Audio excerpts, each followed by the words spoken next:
What does the word missionary mean to you? Maybe you have romantic images from the early 20th century of a husband and wife abandoning Western comforts to move to the jungles of South America, China, or the interiors of Africa, but perhaps on a steamship. Right here in Philadelphia, the heritage of great missionary movements is etched in the sides of old buildings. It's a city that deployed thousands to the ends of the earth to bring the gospel to those who've never heard the good news. But today, America is very much its own mission field, with growing needs in the very cities that once sent missionaries around the world. Today, you'll meet a man who moved his family to Pennsylvania's capital city, Harrisburg, to a neighborhood that's become identified with poverty, blight, and last year, a rising number of homicides. Stay with us.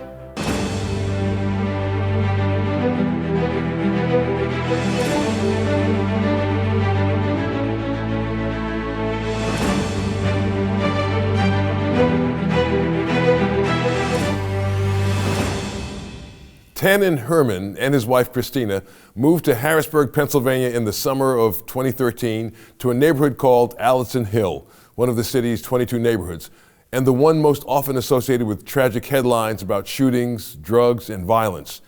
But if you walk through Allison Hill today, there are signs of life, literally, signs and murals that say, "Love the Hill," a message at the center of the Herman's Community Renewal Project. Today, Tannon and Cristina lead Wild Heart, headquartered in an historic mansion that stands in the center of blocks of blighted buildings, trash, and corner memorials to shooting victims. Each month, they lead neighborhood cleanups that have them taking tons of trash out of the parks, streets, and abandoned houses. They do all of this in the name of Jesus, and it's such an inspirational project. Tannon, welcome to State of Independence. Thanks for having me. So how do you do this? I mean, here it is. You're a young couple. You and your wife have 3 beautiful daughters. Yep. And you come to Harrisburg, Pennsylvania, and you could probably choose to live anywhere, right? Totally, yeah. I mean, you could live anywhere. You could have, like most people, they'll pick a neighborhood based on the school district and outcomes the desired outcomes for their kids. Mm-hmm. And yet and still, God led you to Allison Hill, or was it God that led you, or was it somebody who was led by God to point you to Allison Hill? How'd you get there? Yeah, no, good point. I actually came to Harrisburg, not for Harrisburg. I came to Harrisburg to work with another organization, a good friend of ours. A ministry? A ministry, yep. And so we were up here for 3 years working with them when, I would call it the divine bait and switch. We thought that's why we were coming, and then the Lord totally changed the script. And when everyone decided to leave, which was the transition, my wife and I, we just had already by that point in time fallen in love with the community and felt like God had given us something special to do there, which is not at all what we thought we came to do, for sure. Yeah. So had you ever lived in a poor neighborhood before, in a neighborhood that had poverty and a high homicide rate? I mean, it's kind of dangerous where you live. Yeah, nothing quite like that neighborhood, for sure. I mean, I grew up around rural poverty, which in Oklahoma, where I'm from, so that was a very different experience than urban poverty. But very much, I think, grew up around those types of experiences, whether most of those being overseas, which is actually part of the reason why we took action with what we were doing in our neighborhood, was just so righteously offended by how is this happening inside the United States? Like, we all love our nation, but those things don't get talked about often enough, and so we just felt like we needed to do something about that. Well, that's wonderful, because most people maybe work somewhere and then they may drive, on their drive home, they drive through a poor neighborhood, or neighborhood's blighted, overrun with poverty, trash everywhere and the like, and they roll their windows up, lock their doors, and they drive. Totally. And they see that say, every day. "Look, how quickly can we get through this?" Absolutely. And you instead did the opposite. That's home for you. Yeah. And people would say, well, you say you're married and you've got 3 children. 3 little girls. Right, girls no less. Yeah. I mean, do you fear for your safety there? I mean, that's reality for you. That's home. Yeah. It's not a place you're passing through. That's the end destination for you. Yeah, no, it is a reality, and it was a harsh reality to be awakened to when we first moved there, because actually one of those homicides, those numbers, is a person who was shot actually right in front of our house the first weekend that we moved in. So that was a welcome to the hill for us. And I remember calling my parents, and the conversation just being very simple of, if this isn't a God idea, it sure isn't a good idea. You know? Right. And in the middle of that too, but I think really for me, the sobering reality of the importance of living there, doing the work that we're doing, came in one of the very first conversations I had with a neighbor in the community. And before they wanted to get to know my name, before they wanted to know why I was there, the only question they had to ask me was, how long was I planning to be there?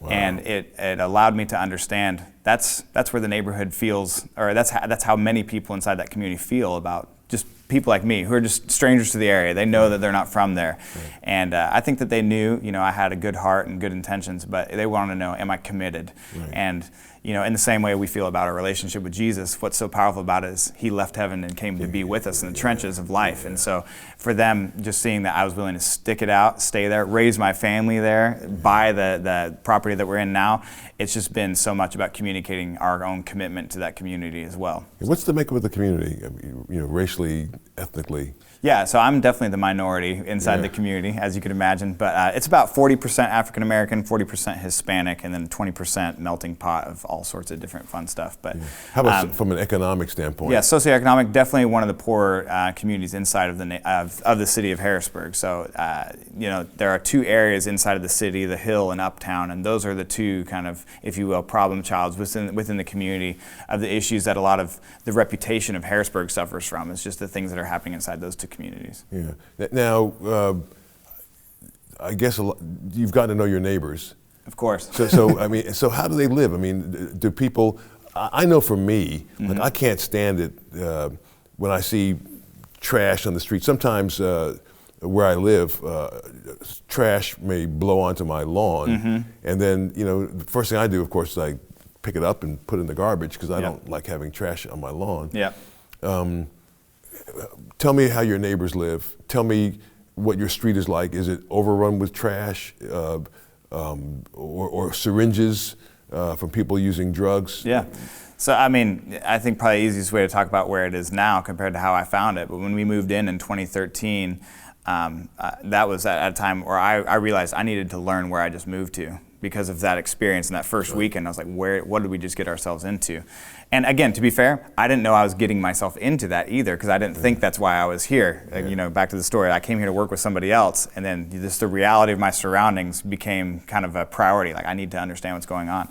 So at that time, Harrisburg was number 10 on the murder capitals in the United States, and is the 25th most dangerous city. So I didn't know those things before moving in there. And one of the things that I saw all around me that I think was more offensive to me and our experience was that the conditions of the community reflected a lot of the overseas countries that I visited, third world nations, where it's just trash everywhere. And you know, I think a lot of us were used to talking about trash in the form of like small amounts of litter that just annoy us. But this was like offensive amounts of trash. We're literally mountains of trash that have been sitting in abandoned lots for decades. And what those have done, and just creating this atmosphere of hopelessness for an entire generation now, everybody feeling like nothing's really going to change. So, you know, when we got started with our work in 2017, all we did was just walk a circle around our house. And so we're talking, you know, I have a large house, which I'm sure we'll talk about later, but we just walked a circle around our house, and within a 3-week period of time, we removed 120,000 pounds of trash. What? Yes. So it's not just cute little amounts of litter strewn about. We're talking, I mean, there's no better way to say it. Offensive amounts of debris, trash, everything you can think of scattered throughout the whole community. And it's obviously very overwhelming, which is why I felt like, hey, if this is something that we want to do, we want to go all at it. And so how does it impact your neighbors when your neighbors see you doing that kind of thing? Were other people moved to do likewise? Did they say, well, you know, Tannon and Cristina, they're getting rid of the trash. Maybe I need to do the same thing. Yeah, well, I mean, I think comically, when we first got started, I almost got shut down by the city, who are now some of my really good friends within the Department of Public Works, because they received a phone call. There's a white guy trashing out the neighborhood. And what I was doing at that time was pulling it out of these abandoned properties into the street so I could load it up and take it away. I thought it was hilarious, you know? So they show up, we have a good laugh about the whole thing once they realize what's going on, and we ended up forming a really powerful relationship with the Department of Public Works, which has allowed us to move to the scale of what we're doing now. But obviously within the community, the first thing that I experienced with them was just the disillusionment and the hopelessness about the situation of like, you're not the first guy to come in here try to clean things up. We've seen this before, you know. And again, kind of going back to how long are you going to be here? Those types of conversations. But after we had completed those first 3 weeks, the conversation began to shift. And I remember specifically one pile it was very large. I mean, we're talking almost an entire property parcel. So, 100 feet by 40 feet, just a pile of trash about 6-7 feet high. So it was like a dump inside of the community. It took our team almost an entire week to remove that one pile. At the beginning, we were being mocked, insulted, ridiculed, laughed at, and it was expected because it was a lot to bite off. But at the end of it, those same individuals were like, if you guys can do that, like, what else can we do? And they began to engage in that process with us. And so it's been this, and I say it, honestly, it's been a journey of showing the community the commitment that it takes to do this, but also like we're going to do it with you. And I think that having that measure of support has allowed the resident engagement to go up significantly. And so that's become a big part of what we've done is how do we shift to really give those guys the resources that are needed and encourage them to be a part of it as well. And so, now our organization, just in the last 4 years, we've cleaned up about 52 blocks of the community. It's about 2 million pounds of trash. Wow. But it's not just us. So it's not like, oh, look at us, we're doing this awesome thing. We're doing it alongside of our neighbors as well, and they get to be a part of that process, which is special. Has it changed the tone of the community? I mean, does it seem like with the trash being removed and with you obviously having made this commitment to stay there, to live there, and to be part of that community, has it changed people to your knowledge? I mean, are there people around you that are being changed by that? Yeah, absolutely. I think that when we talk about our faith, rarely do we talk about picking up trash as a strategy to minister to other individuals. But again, I think it's just a really clear expression of the message of Jesus. I came to serve and not be served. And so on a relational level, we've had some really powerful conversations with our neighbors where we've got to minister to them on their front porches, and they vice versa get to minister to us, coming out and bringing our teams gifts and things from inside the house. But one of the things that we were not anticipating was the ripple effect of what cleaning up a community can do to all the other pieces. For us, it was a very simple moment of obedience where the Lord said, I want you to serve your community in this way, and we were not thinking of the consequences of that service. It was just like, oh, things will look nicer. But what we witnessed in those first 4 years pre-pandemic was that the crime rate had been cut in half in a very short amount of time. People started to move back into the neighborhood. People started to actually begin to fix up their own homes. People were selling their homes because they realized that this is an opportunity now. Like, people are going to start coming back in. It's just like you could feel an expression of hope beginning to rise within the community. And then as people have kind of come into that neighborhood to investigate why things are changing, it's just really fun for a lot of people to be like, well, there's this couple that lives over on 13th Street, and like they've just adopted the whole community. Like, they're going to help us out. And I just love that, because it's not like we're doing something for them. It's like we're really just doing something with everybody. Like, hey, we got to do something about it. So what can we do together? And it's been a blessing for my family, not just me or just my wife, but even my 3 little girls, like, involved in this process and inviting people to be a part of this crazy story of like, let's go clean things up. So. It's a blessing, Tan. I mean, this is a blessing. This is what the Bible talks about. Jesus gave all these parables, these stories, and they were meant to help people in his day, as they help people even now to understand what it means to follow Christ. And I think for a lot of us in America who self-identify as Christian, being a Christian means I go to church, pretty regularly. I read the Bible occasionally. I self-identify with. If you ask me, I believe in God. You know.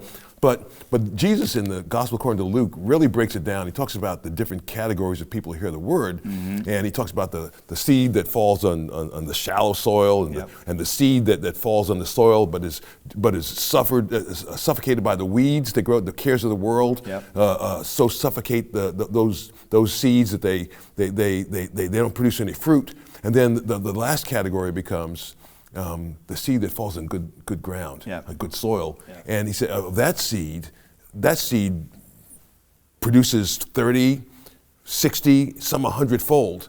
So there's fruit that comes from that seed, and that's the seed that he's encouraging us to be.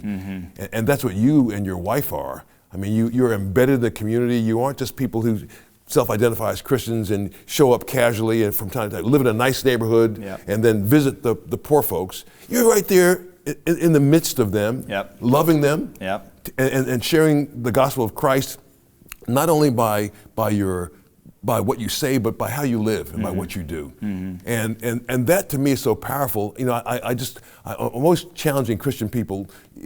If you're a believer in Jesus and you follow him, what fruit do you have? And not to be proud of it. You're so humble.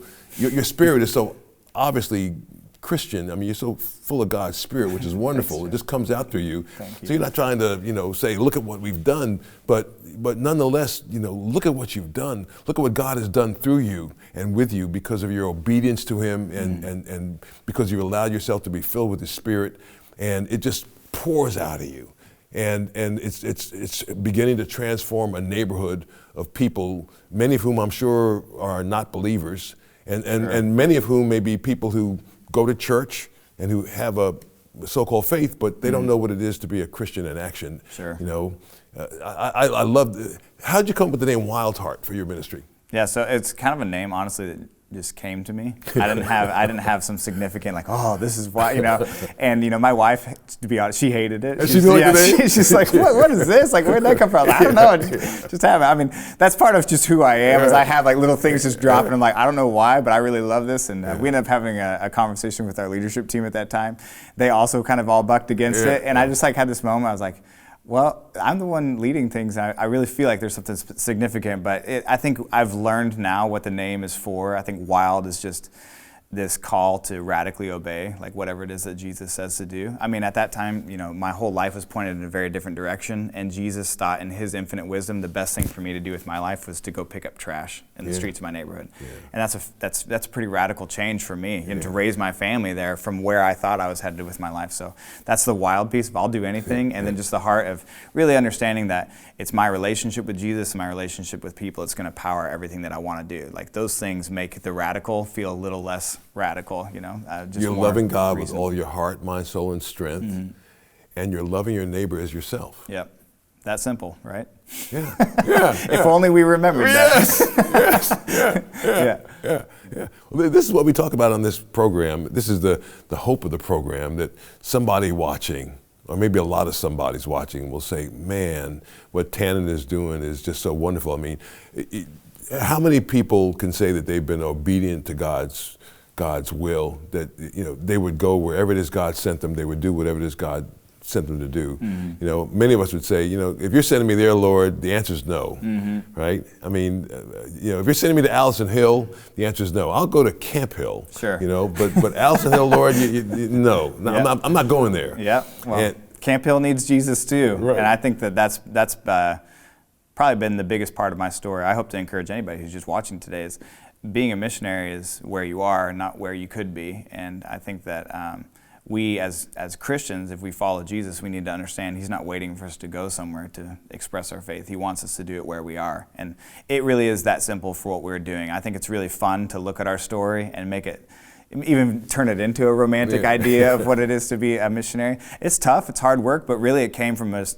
We live here. This is our community as well. And what are we going to do about it? Are we going to wait for God to send a missionary to our community? Or are we just going to be Jesus where we are? Who provides funds? That's the craziest part of our entire story is we literally just have the opportunity just to talk with individuals about what we do. And so it's all almost like just individuals making little donations, companies that give small checks just here and there. We've had a very small amount of grant funding, which is just funny because it's a hard thing to raise money for, to pick up trash. It doesn't doesn't really appeal to a lot of grant initiatives, which I understand, but I love it too because to me it's like a representation. Like we are all in this together. There's enough people that believe that this work is significant enough that and have watched the change that it has produced over time, that they understand, like, what, we want to get on board with that. Right. So it's been a blessing to have so many people involved. Yeah. Well, what a blessing.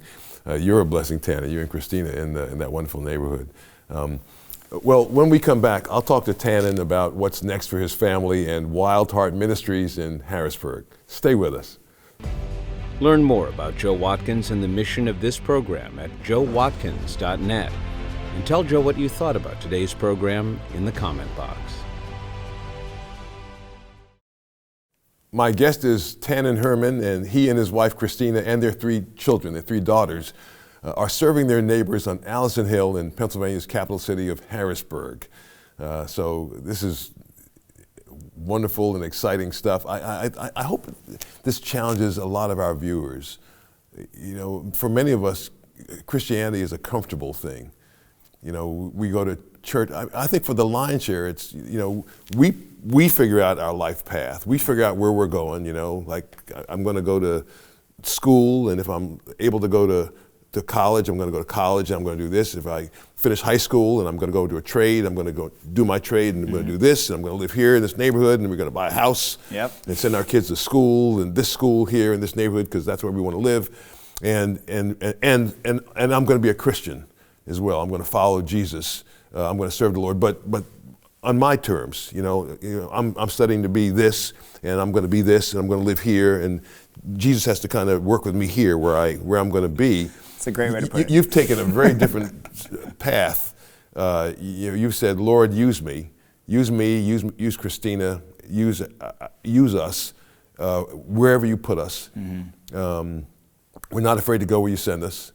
Clearly, you said that by how you live. Yeah. You said, we're not afraid to go where you send us, and you sent us to Allison Hill in Harrisburg, and use us here where we are. Use us. Let your Spirit be seen in us where we are here, and use us. And God is using you, and that's why you're here today on this show, because it's meant to encourage other people who maybe haven't seen it that way yet. They don't really see their lives as, really following Jesus and being filled with God's Spirit and being willing to go wherever it is God would send them. That's why you're on the show today. Now tell me about the coffee. Coffee. Yeah. There's something about coffee and you and your ministry. Yeah. Well, I love coffee. I think a lot of people love coffee. Lattes? Tell me, do you have a favorite? Favorite, just style of coffee. I think if you like a good espresso, then we'll probably be good friends. Yeah. Any sort of espresso drink. But no, that's actually a very simple story. My wife and I, before we even moved to Pennsylvania, we really loved coffee. We have a good friend who roasted coffee, and so we had aspired one day to eventually start our own coffee operation of some sort. And so when we moved to Harrisburg, obviously the priorities of our life shifted dramatically. So it was kind of more of like just this really fun idea and dream that we had, but never really gonna probably show up on the radar. And 4 years ago now, we made the decision that we felt like not only was it going to be part of just us fulfilling our own personal dream of getting into the coffee industry, but we also felt it was important because of the dynamics of the community we lived in, where for a lot of individuals, one of the greatest vehicles out of poverty is entrepreneurship. And so we kind of had like this realization, if we can try to make it, maybe it can serve to be a message of hope to our community as well. Same thing with like the trash stuff that we did. Like if we can get this going, like maybe other people will believe as well. So we launched a coffee roasting business called Colina Coffee. Colina is Spanish for the hill, which is the name of our community. La Colina. La Colina, yep. Yeah. And so we started roasting coffee, and it's become like a really fun way to connect people to our story of what they do, because the sales from those coffee purchases actually help to fund the initiatives that we're doing. So for some people, I'm like, I may never get you onto my streets to pick up trash with me, but if you like coffee, you can help me do that, make us go further and farther with supporting us through the coffee thing. So that's really cool. If somebody was watching today and they wanted to contribute to you because they're moved by this and by your ministry, and they say, you know what, maybe I can help Tannon.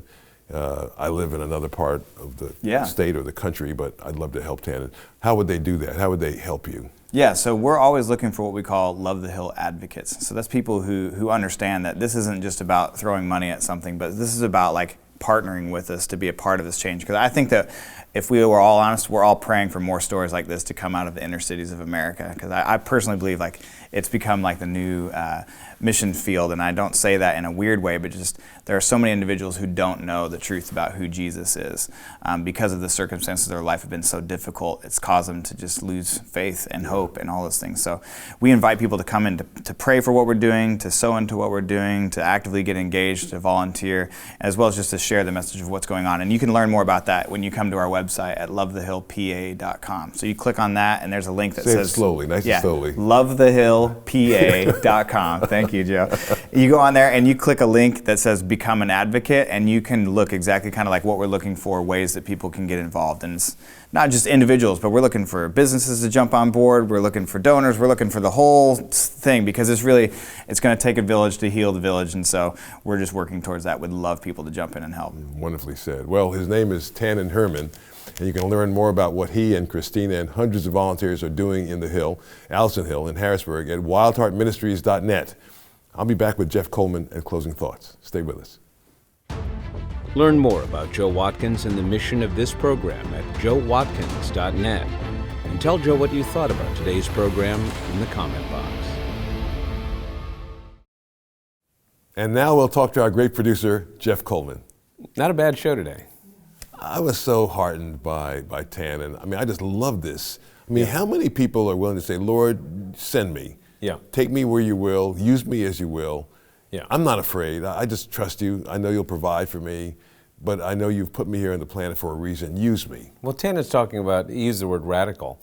Is it radical to look at your life and say, I'm not going to spend the first 14, 15, 16 years aiming to figure out what college I get in, and then see how fast I can get through it, and then aim for the next. It's almost as if all of life has these artificial deadlines that you're working towards, instead of saying, you know, it's wide open. Wherever you need me at whatever time of life, and maybe I bloom at 55 or 60 or 70. Maybe I get to speak in front of big audiences. Maybe there's never an audience but God. Well, it's kind of like the world's definition of success and God's definition of success, you know, what a successful life is. Correct. And Tannon is leading a successful Christian life when you love God with all your heart, mind, soul, you listen to Him. Yeah. And then when you love your neighbors as yourself, it shows by what you do, as what he's doing in Allison Hill. The world says, you know, try to get stuff, right? Get as many marbles as you can. The guy with the most, or gal with the most marbles when they die wins. Not necessarily, you don't get to take your marbles with you. If you have houses and cars and assets, that's wonderful here, but you don't get the, I was talking to a friend of mine who said, you can't even take it to the graveyard with you, you know? It just doesn't help you in the life, when God judges your life, that's not the measure by which He judges you. Well, Tannon and Cristina are almost measuring their life in tons of trash. I mean, think about it. I mean, how crazy is that? To think that the measurement of my success is, did we get the lot cleaned this week? And that is good enough for what God expects, because as a part of that exercise of picking up trash are 1,000 eyes. Yeah. People driving by, neighbors talking, and that chain reaction of people saying, well, I volunteered, and then what happens in that house and the next house? And it's the way that God works, and the way that He divinely connects people through the power of the Holy Spirit. It's something to watch, and Allison Hill has changed and is changing because of people like Tannon. So I'm glad we had him on the show today. Yeah, me too. God is using him. He's showing that he loves his neighbor like himself by picking up trash. Yeah. That's wonderful. That's wonderful. Well, what is God asking you to do to love the neighborhood where He's placed you? Maybe your neighborhood is the floor of an apartment building or a row home in the city. Maybe you have a fine home in a good school district, or maybe you are experiencing, sadly, homelessness. Wherever this program finds you tonight, know that the mission hasn't changed: to love the Lord your God with all your heart, soul, mind, and strength, and to love your neighbor as yourself. That's what Tannon is doing, meeting neighbors where they're at today. I'd love to have your feedback on today's show. Send me a comment in the message box at joewatkins.org. I read every one of them and find them so very encouraging. From America's first capital, Philadelphia, I'm Joe Watkins. Thanks so much for watching. I'll see you next week. His neighborhood is a lot like the neighborhood where your church is, right? Yeah. Joe Watkins' State of Independence is a production of Lighthouse TV, positively different. Made possible in part because of the support of viewers like you.